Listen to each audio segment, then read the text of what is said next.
Historia del Mundo. Diana Uribe.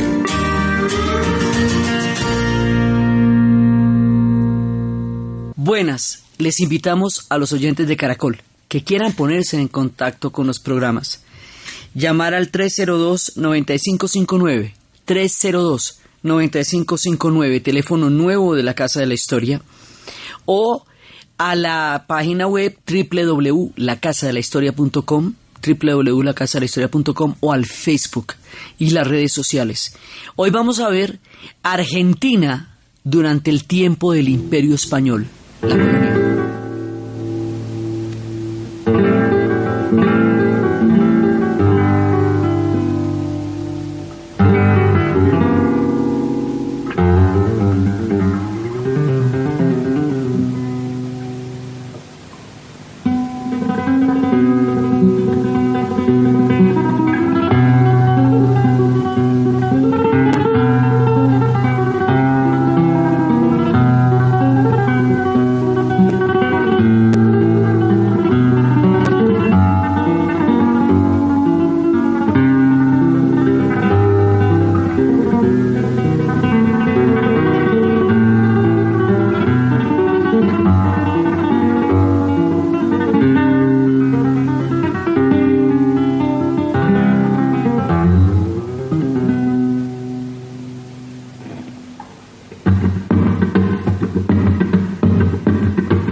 La vez pasada estábamos viendo la fundación de Buenos Aires y todo lo fatigoso que fue fundar 2 veces Buenos Aires. Al fundar Buenos Aires quiere decir que la Argentina y Buenos Aires formaron parte del Imperio Español, como anotamos en su momento, porque si no, no estaríamos hablando en español, ellos no hablarían español y contábamos, no hablarían porteño. Entonces, ¿esto qué quiere decir? Quiere decir que ellos, como todos nosotros, como todo el continente de México para abajo, formamos parte de un proyecto enorme que en un momento dado fue el Imperio Español. Entonces, eso supone un marco general muy grande, porque un imperio es un proyecto gigantesco, es una economía extractiva. Sí, y de ahí eso tiene diferentes matices, diferentes etapas, diferentes variaciones. No es todo el tiempo lo mismo, ni a todo el mundo le tocó el mismo papel dentro del proyecto imperial. Entonces, siempre que estamos hablando de la América, estamos hablando primero de los pueblos originales, porque reinaban en todo el continente y la tierra era suya. Y luego del Imperio Español en el caso de América Latina, portugués en el caso del Brasil, francés e inglés en el caso del Canadá, inglés en el caso de los Estados Unidos. Cuando nosotros hablamos del colonialismo, hablamos de un imperio que hace conquista a un pueblo, lo pone a trabajar para sus propios intereses, crea una economía extractiva, una forma de pensar que hace a lo que ese imperio necesita, y se sirve de los intereses de un continente como a bien tenga, de acuerdo con sus propios intereses y no con los del continente. Este hecho económico, institucional, que implica una forma de pensamiento y una forma de religión y una forma de noción de realidad y de forma de ver el mundo, es el que nosotros llamamos colonialismo. Y lo llamamos colonialismo porque todos los que formamos parte de este imperio vamos a ser colonia. Lo que pasa es que nosotros tenemos una idea de colonia como una arquitectura de un estilo colonial. No, colonia es ser parte de un imperio que se nutrió de un continente hasta que se le acabó el chico y lo sacamos de acá. Entonces, ese es el marco general. Esto tiene una serie de no solamente de etapas, sino de geografías. Según la geografía, y la cultura particular de cada pueblo, esto es de una manera o de otra. Entonces no es lo mismo la historia en tiempos del Imperio Español de Perú o de México que lo que va a ser Argentina o Chile o la Nueva Granada, porque el nivel de preponderancia es distinto y el nivel de inversión del imperio en cada uno de estos lugares es diferente. Pero todos formamos parte de este imperio hasta que llegue la época de las independencias. Entonces lo primero que vamos a ver es el imperio como marco general, ¿sí? Entonces el imperio como marco general tiene varias etapas. La primera es el momento en que Colón llega a América, llega a nuestra tierra, pero él no, como habíamos visto la vez pasada, él no va a saber que esto no era un grupo de islas. Vuelvo a hacer el ejercicio de imaginación. Cojan un mapa, lleguen al Istmo de Panamá, a República Dominicana, a las islas del Caribe y traten de imaginarse desde ahí lo que es la América del Sur y lo que es la América del Norte, y verá que la imaginación no da para tanto y menos en esa época. Él vio lo que vio. Acuérdese siempre que uno tiene la versión de la historia de la información que posee en el tiempo en que vivió. No vive en replay. Entonces el man supo hasta ahí y ahí dejó. Y habíamos visto que el que dijo, no, eso no es un conjunto de islas, ni es un paso, eso es una geografía inmensa, eso es un continente, eso es una tierra completamente nueva, eso no es ni Zipango, ni Catay, ni nada de esa vaina, eso es otra cosa. No tenemos ni idea ni cómo es, ni cómo se llama, nada, eso no está en nuestra noción del mundo. Ese tipo es Américo Vespucio. Y por eso el continente lleva el nombre de América, todo el continente. Los Estados Unidos se apropian de ese nombre como si Américo Vespucio solamente hubiera hablado de ellos. No, es todo el continente, América del Sur, del Centro y del Norte. Entonces, ese tipo va y dice, esto es un continente. Entonces, a medida que va llegando la información, el Imperio Español se va acomodando a lo que sabe. ¿Sí me entiende? Entonces, cuando ya ve que esto es un continente y cuando Magallanes pasa, como lo vimos la vez pasada, entonces dice, bueno, el mundo es mucho más grande de lo que teníamos calculado, es gigantesco. Y lo de Magallanes es muy importante porque es por esa exploración y por la llegada de Juan Sebastián Elcano que ellos van a terminar haciendo un imperio desde Puerto Rico hasta Filipinas. Sí, o sea, esa información va a hacer que el imperio tenga un tamaño como el que va a tener cuando decían que no se ocultaba el sol. Y esa información va a ser, por un lado, que cada etapa tenga una manera diferente de organizar la presencia de los españoles acá. Por otro lado, que ellos actúen según la casa dinástica que tengan y con quienes tengan guerras. Pues una cosa es el imperio en tiempo de los Austrias, que es toda esta etapa, y otra cosa va a ser en tiempo de los Borbones. Una cosa es depende con quién está en guerra, porque dependiendo con quién está en guerra depende cuántos impuestos se cobren, cómo se organice la vuelta acá. Pero esto se está organizando es desde los intereses de España como imperio y como potencia europea. Entonces hay un nivel de relato que es este gran marco general y otro nivel de relato que es cómo este marco general va a suceder específicamente en Buenos Aires y en el resto del país que es Argentina. Y estas dos cosas es lo que vamos a ver en este capítulo, ¿sí? Entonces primero el paneo general y luego vamos haciendo zoom con la cámara hasta llegar a fundar las ciudades del norte y esa otra Argentina que vamos a ver hoy. Entonces la primera parte, ya cuando tienen esta información dicen, bueno, entonces lo que hay es que asegurar todo este territorio porque hay otro imperio al lado que está creciendo mucho, que es el imperio portugués. O sea, España tiene que vérselas con el imperio portugués y eso siempre va a determinar la fundación de ciudades. Todavía hemos visto cómo más adelante Buenos Aires se fundará y mucho tiempo más adelante, porque Montevideo la van a fundar en 1700 y pico, mientras que Buenos Aires fue en 1580 como una manera de seguir asegurando que por ahí no se vayan corriendo los portugueses.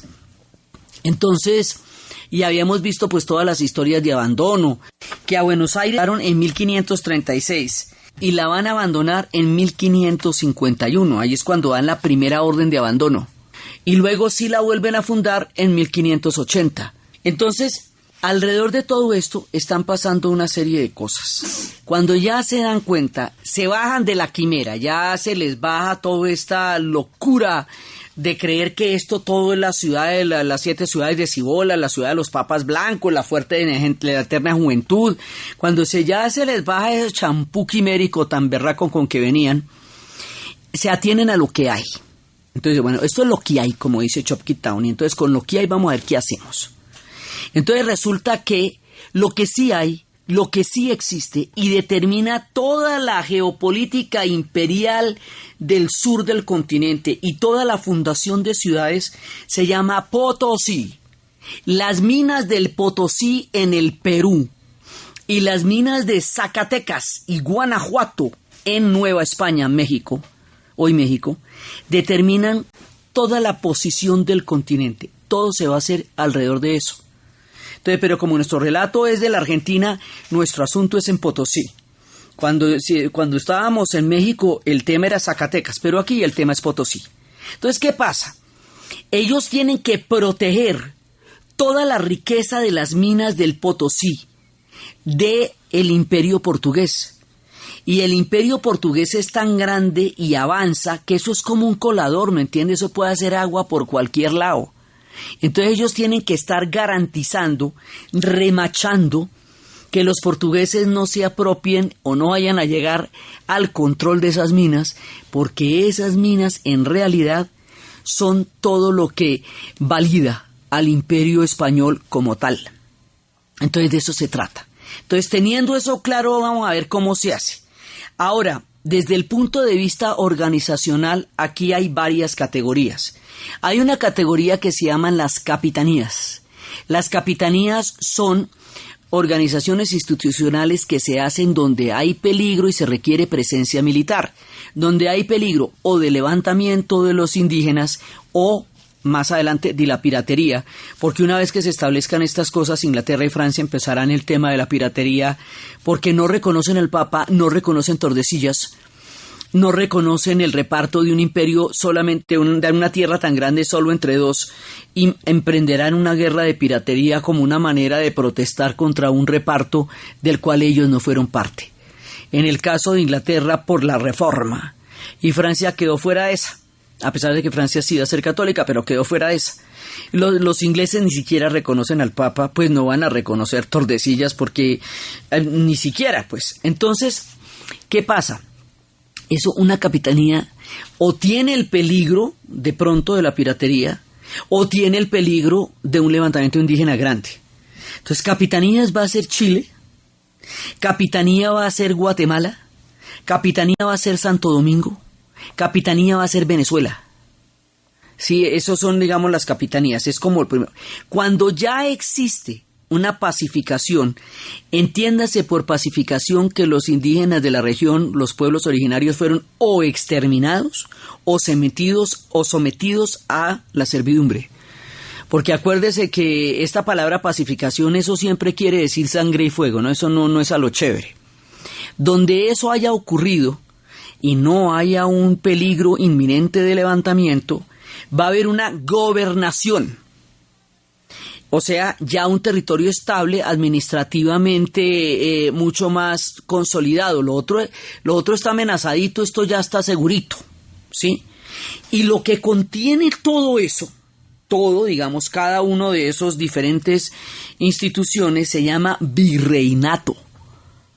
Entonces, durante mucho tiempo de nuestra historia, vamos a trabajar con un solo virreinato, que es el virreinato del Perú. Está hasta 1700 y pico que se van a fundar otros dos virreinatos, el virreinato del Río de la Plata y el virreinato de la Nueva Granada. ¿Sí? Pero por ahora estamos solamente en el virreinato del Perú. Entonces, estamos en ese proceso.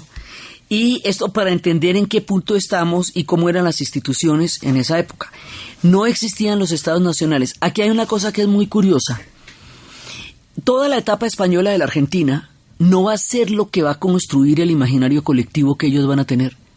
El imaginario colectivo, este Buenos Aires del que tenemos tanta información, este Buenos Aires tan, digamos, tan cercano a nosotros, Esto es solamente, y esta Argentina de las migraciones europeas, eso es solamente del siglo XIX y XX.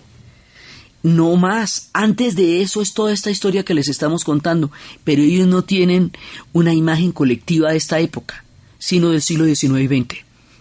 Como que refundan la historia de su nación desde las independencias del siglo XIX, y toda esta etapa colonial no es muy común en el relato histórico de ellos en el día a día, ¿sí? Entonces, esta etapa, porque además ellos, en tiempos del Imperio Español, ellos eran muy periféricos para el Imperio Español, y el Imperio Español igualmente va a ser muy periférico para el relato de ellos, porque consideran que su nación se va a componer después. Entonces, en esta época, ellos no se relacionan tanto con esto, y arquitectónicamente después van a acabar con todos los residuos de la época de la España colonial para construir un Buenos Aires totalmente diferente y todo como lo veremos en su momento. Pero ellos sí formaron parte del imperio y todo esto sí les pasó. Y todo esto es importante entenderlo porque no solamente es Buenos Aires. Hemos insistido en que hay en un país que se llama Argentina casi dos países distintos. Uno es Buenos Aires y el otro es el resto de la Argentina, que es toda la parte del norte y todo eso, que es lo que vamos a ver. Entonces, aquí vamos a ver cómo se va formando todas las ciudades norteñas y en función de qué y de qué manera, ¿sí? Entonces, hoy por hoy, Argentina tiene 43 millones de habitantes, de los cuales casi 14 millones de habitantes viven en Buenos Aires. O sea, en el Gran Buenos Aires. O sea, eso es casi un país dentro de un país, ¿sí? De lo grande que es gigantesca. Entonces son dos culturas diferentes. El mundo colonial y el mundo antiguo del que estamos hablando, el mundo de la época española y el mundo del mestizaje, conforma mucho más la historia del otro pedazo de la Argentina que de Buenos Aires, porque esta no es la época en que Buenos Aires es importante en el contexto geopolítico del que estamos hablando. Su importancia va a ser después. En esta época es una de las ciudades que están fundando y ciudades más importantes para el momento en el que estamos se van a hacer en el norte. Entonces, este es el punto en el que nos estamos entrando en las dos narrativas, la narrativa imperial y la narrativa de cómo se va formando dentro de este imperio ese mundo doble de una Argentina porteña y una Argentina de todo el resto que conforma ese gigantesco país.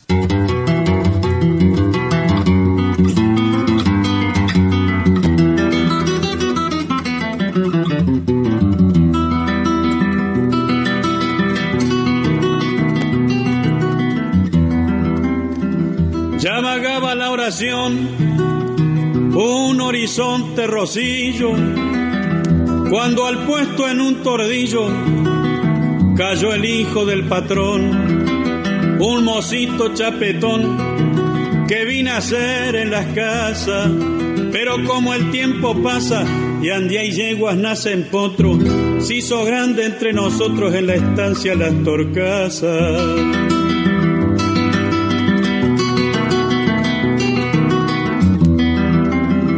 Supuse mientras llegaba que sería pa' mí el encargo, ya que hacía 2 meses largo que mi jornal no cobraba, y en tanto lo saludaba, a los perros espanté, a desmontarlo invité con sincero cumplimiento, y al ofrecerle mi asiento un amargo le alcancé.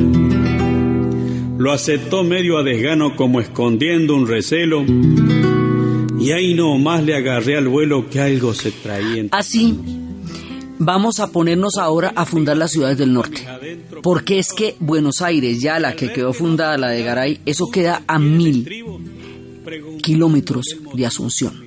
¿No? Eso es una distancia muy grande como la que hay de aquí a Caracas, ¿sí? Entonces no podemos, no podemos confiarnos solamente de Asunción, y Asunción de todas maneras está bastante aislada. Lo que pasa es que está muy bien acomodada porque alrededor de ella está todo el mundo guaraní. Y uno de los criterios para la fundación de ciudades era que tuvieran asentamientos indígenas grandes, porque el pensamiento de los españoles era poner a los indígenas a trabajar para ellos. Ellos no querían hacer sus propias ciudades, como querían hacer los protestantes, que tienen una idea del trabajo como predestinación, ¿no? Ellos tienen la idea de que el trabajo deshonra al hidalgo y que el trabajo lo tienen que hacer los indios para ellos. Entonces buscaban crear las ciudades donde hubiera grandes asentamientos indígenas, porque eso le aseguraba la mano de obra para hacer la ciudad. Entonces Asunción está muy lejos, hay que hacer un poco de ciudades, y van a fundar un pocotón de ciudades en el norte. Una se va a llamar Medellín, la hicieron un ratico y después la abandonaron.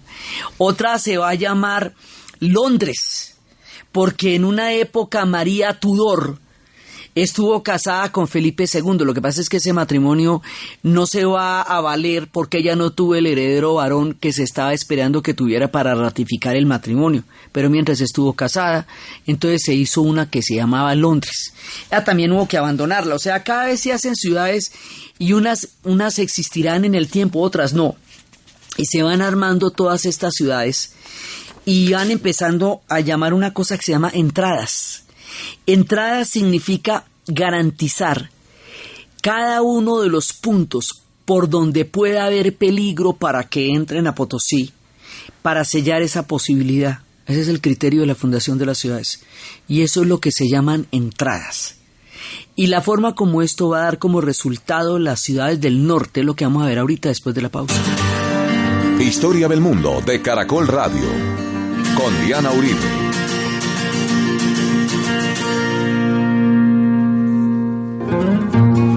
De ser de la vida, si el que canta. Todos estos cantores maravillosos, folcloristas que ellos tienen, Horacio Guaraní, Cafrune, todos estos ritmos, la chacarera, todo eso es de esa otra Argentina, de la Argentina gaucha, de la Argentina norteña, Atahualpa Yupanqui, los tucumanos, toda la gente, digamos, Tucumán se vuelve una cantera musical enorme, los chalchaleros, todo ese pedazo folclórico de la Argentina hace alusión a esta Argentina del norte.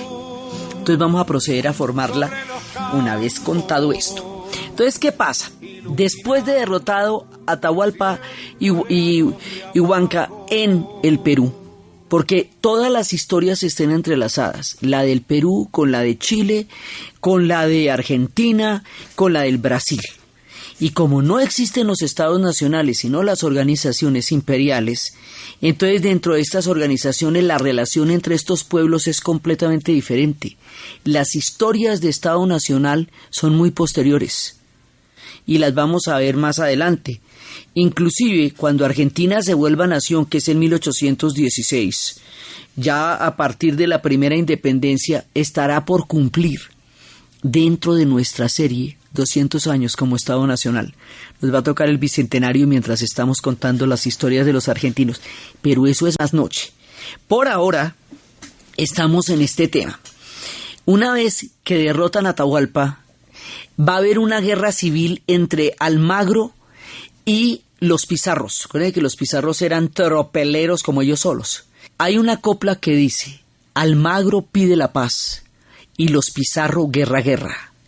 Ellos todos morirán y otro mandará la tierra. Dice una copla tradicional acerca de los que piden la guerra. Entonces, una vez que pase todo eso, va a haber una serie de personajes que le van a pedir permiso al rey de España para entrar en una empresa privada. Digamos, los conquistadores son empresarios privados en nombre de la corona. Tienen que tener un permiso de la corona, tienen que hacerlo a nombre de la corona y tienen que garantizar la evangelización para poder venir a fundar ciudades. Entonces estos son un combo, pues Felipe Gutiérrez, Diego de Rojas, Nicolás de Heredia, van a pedir la autorización y van a estar basados, digamos, en lo que dijeron con Diego de Almagro y van a empezar a fundar acá. Entonces, una vez que hacen eso, primero vienen desde Cusco, sí, hasta lo que es actualmente Mendoza. Y ahí es cuando les digo que van a fundar Medellín, en donde actualmente queda Tucumán. Y van a fundar Londres de Cajamarca, en honor a María Tudor. Y estas ciudades van a empezar a fundar ciudades a la lata. O sea, aquí la consigna es fundar ciudades, y fundar ciudades para ellos resulta una cosa sumamente importante porque les da reconocimiento, porque les da impuestos, porque les da todo. La fundación de las ciudades va a implicar, por un lado, encomiendas y por el otro lado, mitas. O sea, un encomendero es aquel al que la corona le da un territorio a cambio de que él saque los impuestos de los indígenas y los mande a España, se coja su parte y garantice la evangelización. Esa es la institución de la encomienda. Es una institución ligada con la tierra, con los impuestos. Ahora, imagínate lo que puede llegar a ser para un indígena que le toque pagar al rey de España por lo que es su propia tierra, que otro tipo le ha dicho que esa tierra es del rey. ¿Cómo queda eso de chistoso que venga un man por allá de vete a todo a saber dónde, en nombre de un rey que yo no he visto, de un dios que no conozco, y toque que yo crea en ese dios y que le pague por vivir en la tierra donde yo estaba y que trabaje para él? O sea, el trato es bien. Entonces, por supuesto, hay gente que no le va a parecer y van a tener confrontaciones bravas.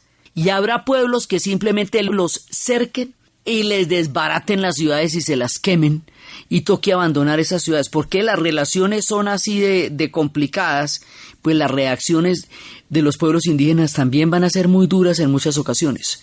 Entonces, por eso es que fundamos ciudades y las abandonamos, y fundan ciudades y las abandonan, porque llegar a mantener una ciudad firme es una cosa bastante complicada. Pero así, entre chiste y chanza, digamos, de una u otra manera, hay ciudades que sí van a permanecer. Entonces van a fundar Santiago del Estero, Mendoza, Tucumán, todo, digamos, toda esa región del norte se va a ir fundando y van a lograr un nivel de estabilidad. Ya más adelante, Salta, toda esa parte del norte. Entonces, esa parte del norte depende, por un lado, de Lima, luego va a depender desde Charca, que es hoy Sucre. Pero, es decir, es desde el virreinato del Perú que se gobierna esa parte. Entonces, y más adelante van a haber expediciones que vienen de Chile, que es una capitanía, para fundar ciudades en el norte. O sea que ellos simplemente atraviesan la cordillera. Entonces, la cordillera entre Chile y Argentina solo van a existir con las independencias. Antes, todo esto es virreinato del Perú, hasta 1776 más adelante, que se funde el virreinato del Río de la Plata y el de Nueva Granada. Pero en nuestra historia, por ahora, más adelante el de Nueva Granada se va a relacionar con por las independencias, pero por ahora, primero estamos en situación de virreinato del Perú y capitanía de Chile, y luego ya más adelante esto va a ser un virreinato. Entonces ya empiezan a salir, digamos, expediciones desde Santiago, desde La Serena, desde Coquimbo, para fundar las ciudades en toda la parte del norte, que va a ser la parte también de Salta. En esa parte va a haber mucha importancia. Es que aquí hay un corredorcito entre el Chaco y la Patagonia, que es lo que pueden mantener, porque tampoco es cierto que toda la América, desde México hasta la Tierra del Fuego, haya sido físicamente conquistada por los españoles. Ya hemos visto que no pasaron del sur del Biobío en Chile y no pudieron atravesar a los mapuches ni allá ni acá. Entonces toda la parte sur va a permanecer el mundo indígena inalterado durante toda esta época. Entonces lo que se puede, entre tanta ciudad que tienen que fundar, abandonar y quemar, logran establecer un corredorcito. Ese corredorcito es el que queda entre el Chaco y la Patagonia. Ahí están las ciudades del norte. Esas ciudades están conectadas con Lima y con Charca, o sea, con Sucre, y también tienen relación con Santiago. Eso, digamos, es donde estamos creando ese mundo. Ahí se va a crear otro país. Ese país va a ser mestizo. Ahí va a haber un gran mestizaje. Porque hay muy pocas mujeres, y las mujeres que llegan se van a casar con españoles. Entonces los españoles van a tener una gran cantidad de hijos con las mujeres indígenas, hijos que no van a reconocer, con ellas no se casarán, se casan con las españolas. Entonces esta población no reconocida es la población mestiza.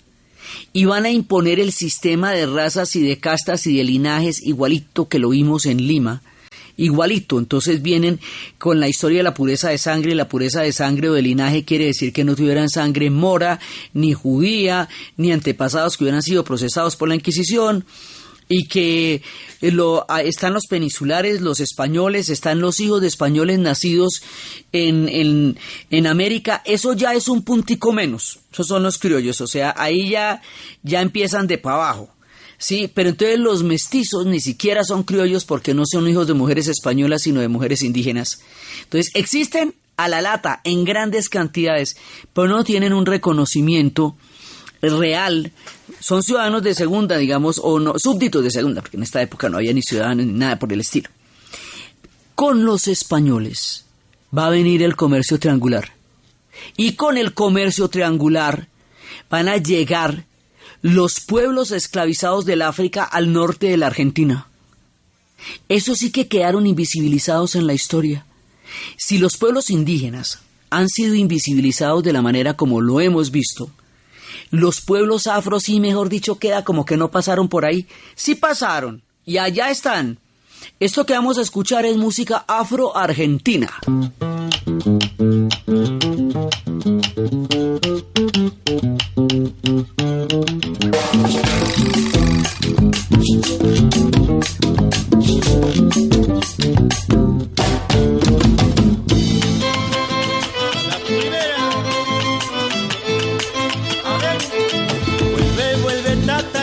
Con tu bombito a parcero para curarnos de antojos zapateando en entrevero.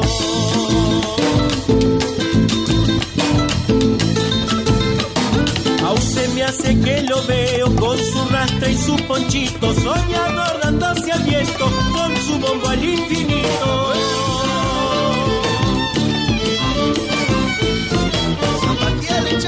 Echa flor a su recuerdo, que le ponga yo quisiera en su maicondo querido una cruz de chacarera. Dale, dale, tatanachi, repicando allá en Guaycondo. Imagínense que es que ahí en el norte está todo el mundo portugués. Y el mundo portugués a lo largo de su existencia va a llevar más de 6 millones de seres humanos esclavizados al Brasil. Entonces esto es una zona aledaña y una época, si además le añadimos, en que uno de los reyes de Portugal perdió una batalla en Marruecos y no tuvo descendencia, y durante un tiempo los españoles se apoderaron de la corona portuguesa. Entonces las instituciones nunca se fusionaron, pero las coronas estuvieron juntas durante un lapso de tiempo hasta que los portugueses recuperaron su corona. Entonces, dentro de ese orden de ideas, en el norte está llegando una gran cantidad de gente de África. Y esta gente también va a estar en el norte de la Argentina. Entonces hay un mundo mestizo, hay un mundo indígena, hay un mundo afro en el norte de la Argentina. Por eso les digo que son 2 países. Y sin embargo nadie habla de ellos. Solamente se habla de los europeos que llegaron en el siglo XIX. Llegaron muchísimos europeos. Y realmente le dieron un vuelco a la historia de la nación, pero no la fundaron ese día. Esto ya existía. Y este mundo mestizo existe y es, aunque no se visibilice como tal.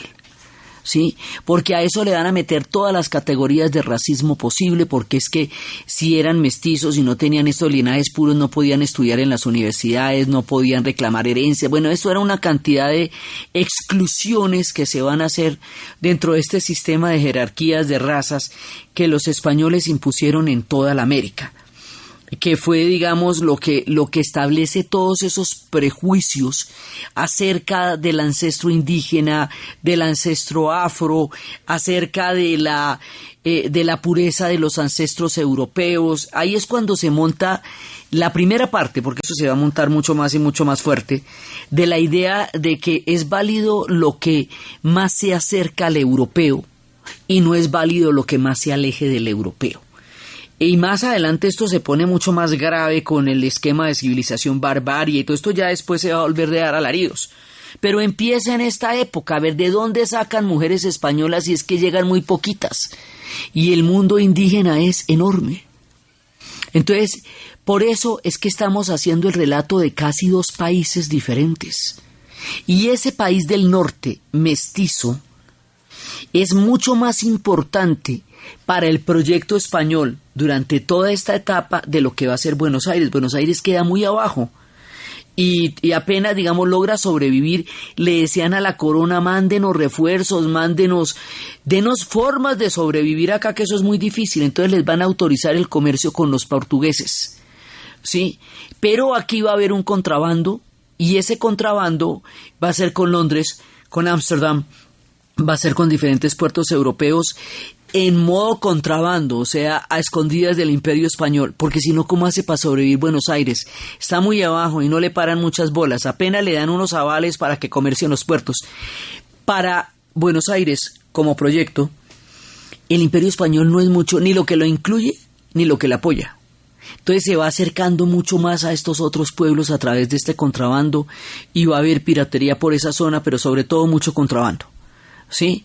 Mientras que las ciudades del norte, esto que les digo, Salta, Tucumán, sí van a tener mucho más apoyo del Imperio Español y van a ser gobernadas fundamentalmente desde Lima y desde Charcas. Entonces, esta condición durante el Imperio Español y esta condición de la formación de los grupos étnicos también hace que dos países diferentes se estén formando en uno solo. O sea, el origen de esa diferencia cultural tan grande que aún tienen, porque fuera del Gran Buenos Aires ese país es totalmente distinto, son todos argentinos y la argentinidad la tienen, pero son muy diferentes, culturalmente son muy diferentes, y culturalmente son muy diferentes porque históricamente son muy distintos. Y es en esta etapa donde las ciudades del norte van a tener tanta importancia, donde esa diferencia se va a marcar, porque en el Imperio Español ellos son los que son necesarios, y allá, como les digo, va a haber encomiendas y va a haber mita. La mita es trabajo forzado de los indígenas en las minas, y eso va a contribuir a la tragedia demográfica de los indígenas. Para mantener las ciudades van a hacer cacerías de indios, ir y cazar indígenas para que trabajen para ellos en las ciudades recién fundadas. Esto va a hacer que los indígenas se pongan muy bravos y ataquen las ciudades y haya una permanente tensión, y va también a contribuir al exterminio del mundo indígena. ¿Ustedes cómo creen que era una cacería de indios? A ver cómo se lo imaginan. Eso no era ninguna invitación a nada. Si es que los iban a llevar a la brava para que trabajaran para ellos, ¿cómo imaginan ustedes que era eso? Entonces, esto con las enfermedades va a contribuir durante esta época en las franjas donde tiene dominio el Imperio Español a una gran reducción demográfica del mundo indígena. Los demás, los de abajo, ahí están, y ahí van a estar hasta que se funde el otro pedazo de historia. Pero por ahora ahí están, porque por ahí hasta abajo no llegan, y llegan escasamente hasta Buenos Aires y a medio mantenerla. O sea, la declaraban en esa época la más pobre de las ciudades del Nuevo Mundo, porque no era muy periférica dentro del proyecto imperial. Lo que hace que el proyecto imperial también vaya a ser muy periférico para ellos, y que cuando se planteen las independencias, sobre todo desde el principio, ellos estén muy seguros de que no quieren nada con España, mientras los demás pueblos que tenían diferentes vínculos con la corona estuvieron pensando qué clase de vínculo tenían en la nueva condición histórica que va a suceder más adelante. Pero la gente de Buenos Aires no va a tener ese lío porque no le deben mucho a la corona. La corona no se metió mucho con ellos no se metieron mucho con la corona, y durante el tiempo en que la corona española estuvo también al mando de la corona portuguesa, no se sabe, hay una lectura que dice que más que impedir que los portugueses avanzaran hacia Buenos Aires, también Buenos Aires se puede entender como una avanzada de los españoles hacia los portugueses. Bueno, eso cada cual tiene su versión de la historia según desde la corona que se mire. Pero entonces se están fundando las ciudades del norte, y en las ciudades del norte es donde les digo que se viene todo ese folclore tan rico y tan maravilloso del mundo argentino, y que les va a dar esa riqueza. Y más adelante este mundo que está surgiendo fuera del mundo de lo que será Buenos Aires, más adelante esos mundos serán mundos gauchos, pero eso es más noche, y eso es otra tradición absolutamente importante. Entonces aquí hay Mita, lo mismo que hubo en la Nueva Granada y lo mismo que hubo en las otras partes del imperio. Hay encomienda, hay mestizajes, hay afro, es decir, la historia que nosotros tenemos la tuvieron ellos también. Solo que ellos no van a hacer el relato colectivo a partir de esa historia, sino a partir de la historia que van a tener en el siglo XIX y XX. Y ahí es donde hay una diferencia muy grande. Ahora, otro punto fundamental que va a ocurrir en Argentina, lo mismo que va a ocurrir en el Paraguay, con el mundo indígena van a ser las misiones. Las misiones de las que hablábamos en el Paraguay también van a suceder en la Argentina. La historia de del mundo indígena y del experimento cultural tan singular que se produjo en este mundo de las misiones es lo que vamos a ver en el siguiente programa. Entonces, desde los espacios de las fundaciones de ciudades, de la Argentina del Norte, de Tucumán, de Salta, de las chacareras, del mundo folclórico de ese otro pedazo de la nación y de este Buenos Aires en el brinco de la historia y de todo este mundo que se está formando en las orillas del Imperio Español, en la narración de Ana Uribe, en la producción Jessy Rodríguez, y para ustedes, feliz fin de semana.